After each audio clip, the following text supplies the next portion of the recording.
Hi everybody, before we start with the battle report, I wanted to show you the place where you can vote for your favorite content producer of the Smith Invitational. So basically Pascal put in place a poll where you can vote for basically the favorite guy that produced content regarding the Smith Invitational. Obviously, if you like my content, please just take 10 seconds to drop a click on my name. I'm leading at the moment, but I'm not sure that will be enough, so vote for me if you like my video. And now we can start with the battle report. Thanks in advance. I will put the link of the poll in the description. Hi everybody, welcome to my channel for the fourth game of the Smith Invitational. I'm facing Henry P. Miller from Denmark. For the fourth game, we have a last game to play after that. I was, I think, first at the start of this round, and he was second playing Sylvan Elves, and I'm playing ID, as you know. This is my list. Obviously decided to take my B board because I have plenty of tools against Sylvan Elves, double NAFTA, another pyro, a couple of shots, and an additional combat unit. Henry P, it surprised me a little bit. He picked the B board with the Thicket BSB, Thicket Beast, 22 Dryad, and Dryad Adept Divination. In my opinion, this is a bit problematic for him because I have the tank that within short range of Thicket Beast can shoot Strength 5, multiple wound D3, reroll 2 wounds. Meaning if I March 10, because he's March and Shoot of the NAFTA and Quick to Fire, I can, just because of March and Shoot, basically short range is 16. I can March 10 and then I'm within 6 and I can shoot him.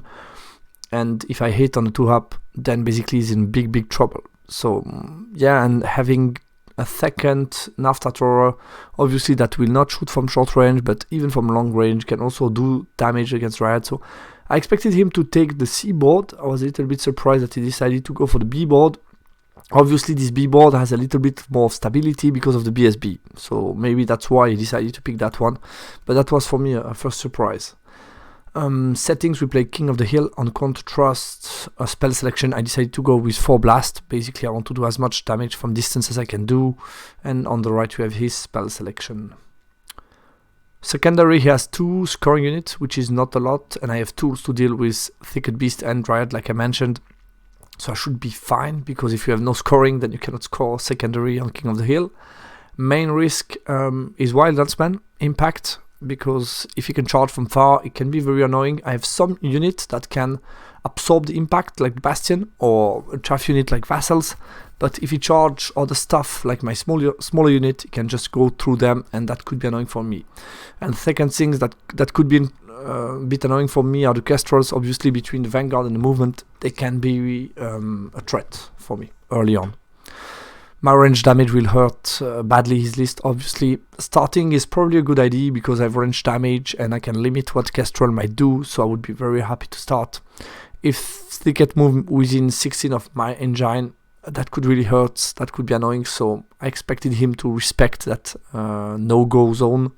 My estimation was a big win. Obviously it's a positive matchup for me. Deployment.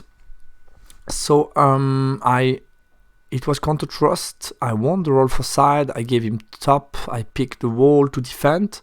He picked the field, and then a big surprise to me, and he admitted it after the battle. He told me that it was a big mistake, that he told me to start to deploy, which I was very happy to do. So I put a big column of Vassal as my first drop.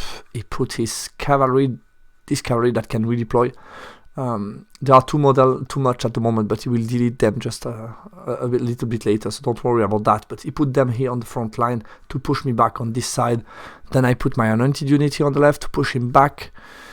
He put some Kestrels, Eagles as a second and third drop, and I think I put as a third drop maybe some anointed, and then I drop everything for first turn. So you have here my Bull General that was very happy to play against this part of the board where I can cause some troubles because of panic check, because all of these units are very sensitive to panics. So I thought between the impassable and the fly move, I might be very annoying for him.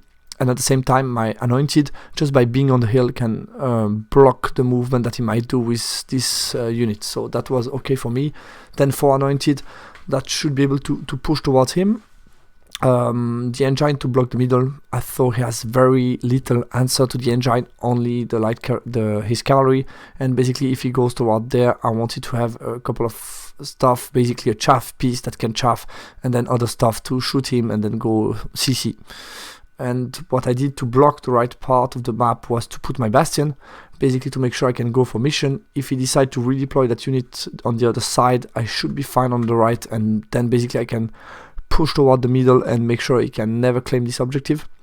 And if he decides to stay to keep the unit on the right, what he decided to do, I just put some additional strength to make sure he cannot push easily toward me, and then the bastion can push forward and I can make sure I have some counter charges. So here you have my second anointed, my Titan, and here you have my flintlock unit with the BSB in the middle, providing reroll where I might need to. His deployment, the rest of it, basically you have the Dried block, Thicket Beast block. He decided to keep the cavalry here on the right, and here you have the Eagle Mage. My T1, obviously I push forward or reform this unit to be within 24 of the cavalry Wild Huntsman. I want to hurt them badly. Yeah, I give him some long distance. No charge is possible on these two units. I don't want to take any risk. I move the bull forward to be annoying, cast some spell on stuff, and basically I cover the back of the bull with the 3 anointed, partially in the hill, and I push a little bit forward, but not too much with them. Yeah, just wanted to make sure I cover every possible spot for these 3 units where they could land, just to make sure he has no free spot, and then I can easily do some range damage against him. Being within, behind, impossible to get some cover, I should be fine, and at some point he will fail 8 non-rerollable, and 1 unit will be away, and then I can slowly push toward the center, but I have no rush. These 2 units only wound the tank on a 6-up. I have a chaff unit that I can use, some shots to reduce them, so I was really in no rush. In Magic Phase, I cast 2d6 strength 4 on the Wild Huntsman. I miscast, I lost a couple of vassals, but nothing too bad, and I ended up killing 5, so that was really, really nice. 7 hits and 5 wounds. So that was really, I think I rolled like a 9 hits, 7 wounds maybe, and he saved 2, something like that. But yeah, kill 5 is a really good start. Other than that, I think I had no range. Maybe that flame cannon was able to shoot here and do a couple of wounds, but nothing else than that. He's turn 1, so he decided to push the eagle to threaten my war machine a little bit. And on the left he tried to create a bait for me, so he wanted me to charge with anointed against that unit, and then he has basically 2 units to counter charge me. But he gave also at the same time a 9 swift stride here and a 9 swift stride here, so plenty of choice for me what I want to do, but the only unit that could see that one was the anointed, basically. Right side decided to stay far away from the bastion, because now he cannot afford to move forward and get shot by the bastion, because he has not so many models left. Centers try to stay safe, basically. The Thicket Beast remain outside of the short range of the engine. In the Magic Phase, he got chilling, big roll 20 on 4 dice. I let that go, and then with 4 dice against 5 was able to get also a Totemic Summon here on the back line, so that was a bit annoying for me. With shooting, he did 4 wounds to my Incarnate, and that was it. So maybe to explain here a little bit what happened on the start of my turn. So I had a Totemic Summon here that I wanted to manage. I checked the distance between the bastion and this unit was okay. I could turn around the bastion to shoot the Totemic Summon off, and basically I have enough time then to turn around and move forward. If he decides to push hard and I'm in trouble, I can always chaff with this unit. It's not a big deal. Then Eagles, so what I wanted to do, I was able to get a flammable token on them, so I decided I might as well just put the tank slightly down, try to shoot them down with short range, because I have no better target. So yeah, with reroll to wound, multiple wound, I should be able to deal with them, at least cause panic check, then give no cover for the 15 shots of flintlock without movement on them. And also, I think also I have the NAFTA here that can shoot them. So I was feeling pretty confident I should be able to take them down. So that was the idea. And on the left, the most exciting part. So I charge, I think first, I don't remember which order I did, but somehow I charge 9 swift stride, and the anointed against them. And I figured out if I just get one of these 2 in, he might be in big trouble, because then he has only one counter charge. Basically, if I fail with the bull, I don't care. I'm behind impassable, so what can charge me will have only one model in base contact, so I'm safe. Incarnate, if they fail, that's a bit more problematic, but not the end of the world at all. I could be able to hold against them, so only the Cast Relic could get through me. I have a ward save, I have time, so I was really feeling okay with that. And then Anointed charging here, basically I thought between Incarnate and them, if they fail charge, he can only charge one of those and can cause me big trouble, because the Light Cav, I think they're a bit short to kill me. So yeah, that's what I did. So I charged. He decided to flee because he figured out, yeah, I could be in trouble. He decided to flee as well. That one went off the board. I think he needed like 11 to go off, and he rolled like a 12. So yeah, bad news for him. And then what else did he flee? I think I recharged something. This cavalry went off as well. Oh yeah, I catch that one. He rolled like a very low roll, and I catch them on a 10 swift stride with that unit, I guess. And then the bull pushed something, I don't remember exactly, but he ended up having only one cavalry I was able to get. So that's that one. Fled like that. I charged first here, he fled off, I guess. And then I redirect, charged them. Oh no, he fled, yeah, I think. I don't know if he fled off, but he fled a little bit, maybe not much. Then I charged them. They flee a little bit more, and I catch them. Something like that, yeah. I was able to catch them at the end. The Kestrel fled off, and they are just near the board edge, but still on the table. So that was the situation. Here I'm out of Arc of the Dryad, so yeah, very good position after this turn 2.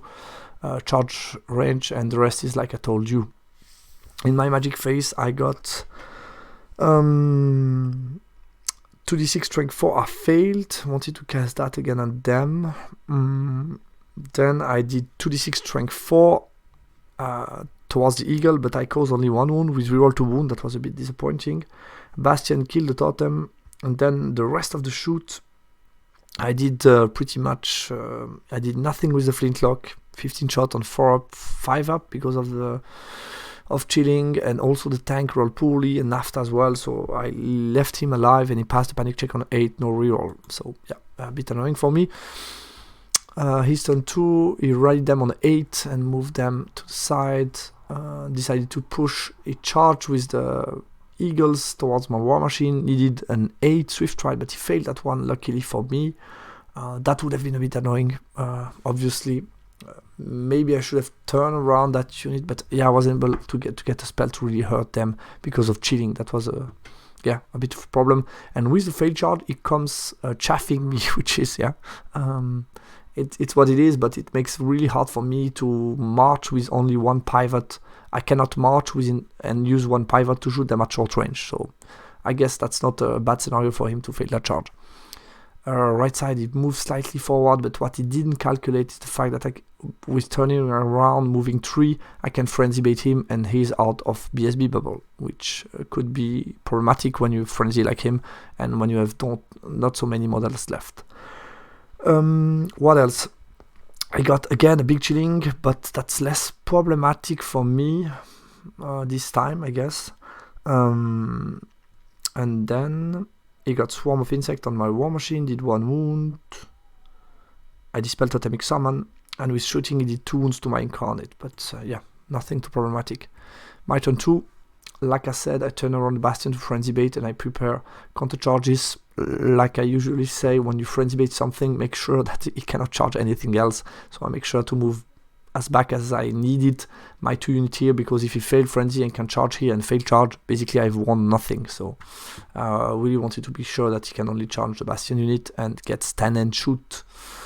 Yeah, here I turn around my bows to shoot him. I don't know why, I brain fart a little bit. I took out the mage, but yeah, my plan was to flee. I just wanted to be sure if I don't deal with them and he charge here, depending what I do, I don't lose the mage. That was my idea, but now he's exposed. Move back the tank to shoot, basically giving him a middle long charge here. I know I need a little bit more time to just bring around my toys from the left towards the middle to support the tank. That's basically the idea. I moved the bull forward. Just basically, I put my incarnate, forcing a mark check. If he fails, basically I cover everything with the bull, meaning I could get a charge off and should be able to deal with him if I don't do it with magic, basically. Yeah, I think I said everything. In magic phase, so I roll a pentagram of pain against the cavalry. I kill 2, which is okay, no panic for him. Then this time Flintlock roll crazy and do 4 wounds to the eagle. All the vassals shoot at him, do nothing, and then I'm able to kill it with this naphtha thrower, meaning this naphtha from the tank was just within 12 of the dryad, so I was able to shoot the dryad and kill 4 of them. So perfect shooting phase, and now we'll see if he passes frenzy check. And he failed, 9 maximized, so he has to charge me. Stand and shoot, I kill 1 and it gets a charge off, which is perfect for me because I have some good counter charges in place. Obviously he had no chaff to push forward earlier, and that was a big issue for him on the right. Left, he moved the cavalry on the ruin to shoot me, but loses a lot of them in the ruin, which was a bit unfortunate. And he tried to charge my engine with them and failed the charge. I think it's not a good combat for him, but he wanted probably to block the engine to be able to push harder with the ticket beast and not getting shot. So I see the idea, but yeah, I don't know. He decided to charge my chaff with the ticket beast, which I fled obviously to safety. And yeah, the eagle just moved to try to protect a little bit from the maybe counter charge the Kadim Titan because he has a ward save against fire. His magic phase, his magic phase, yeah, he passed the mark check obviously. Alright, his magic phase, and he passed the panic as well because of the DTs. He got swamp insects, double 6 on the roll, so that's hard to dispel. And he basically killed my adept. Yeah, I got punished for this strange idea to move him out. He tried to put big hereditary on the cavalry but failed that. I dispelled the totemic, and close combat he did a ton to me. I did a couple of wounds and I stick on a night rollable. That's okay. So that's how it was in 3D view after his charges. Looking really cool on Warhall as always. My turn 4, decided to charge only with the Titan. I felt that's enough and I need them towards the middle, maybe to chaff, maybe to charge, we'll see. Put my tank in an ideal position to be able to see the flank, shoot them, everybody's in the front. If you charge me with them that have a lethal strike, there are only 1 model in contact. The Dryad, I'm not scared, and I have plenty of counter charges. 1, 2, 3, ready to charge him. He can only use the light cav. There are more than 10 between these two, so he cannot charge both at the same time. He's flying, obviously, he doesn't care, so he can only charge 1. Other than that, I should be able to get, no matter what happened, combo charge with at least 2 units next turn if he doesn't charge. So that was nice. My shooting is in position. I just move slightly backwards. I rally them. Yeah, that was it. In my magic phase, I get a pentagram of the cavalry, try to panic them off to make sure I can charge with all and I cannot get chaffed. I kill 2, but he passed again the panic check. 8 no reroll. And then we shoot. What did I do? Breast weapon against Dryad, kill 3. Shooting, I did only 4 wounds to the ticket, which is not a lot. With strength 5, roll to wound, multiple wound D3, but here he has a ward save and still a 6-up arm save. Other shooting, I kill 1 Dryad. Close combat. Yeah, the crush finish off, didn't hit last turn against the prince, but this time it's wound, he failed the ward save and I finish him off. I did like 1 wound with the Titan, I think, against that. Some grinding, killed some other one. He has 1 cavalry left. I have 2 Infernal Dwarves left, plus the Bastion, plus the Titan. Basically 1 guy left that flees. I reform the Bastion, pursue with the Titan, but didn't catch him. But yeah, I'm okay. Now that the prince is dead, I think nothing can really happen to me. His turn 4, decide to charge with the Eagle King with a ward save against fire against my Titan. That's okay. I'm steadfast. I have good leadership because of the Dwarves, so I should be fine. I don't think he decided to charge. Did I write something down? No, I think he he didn't want to charge. He just moved the ticket forward, but basically, and reformed them, but I can charge again. I can chaff. Yeah, I'm chaffed, but I can shoot again. So I was feeling fine because I'm doing so much damage from distance that I wasn't afraid of that.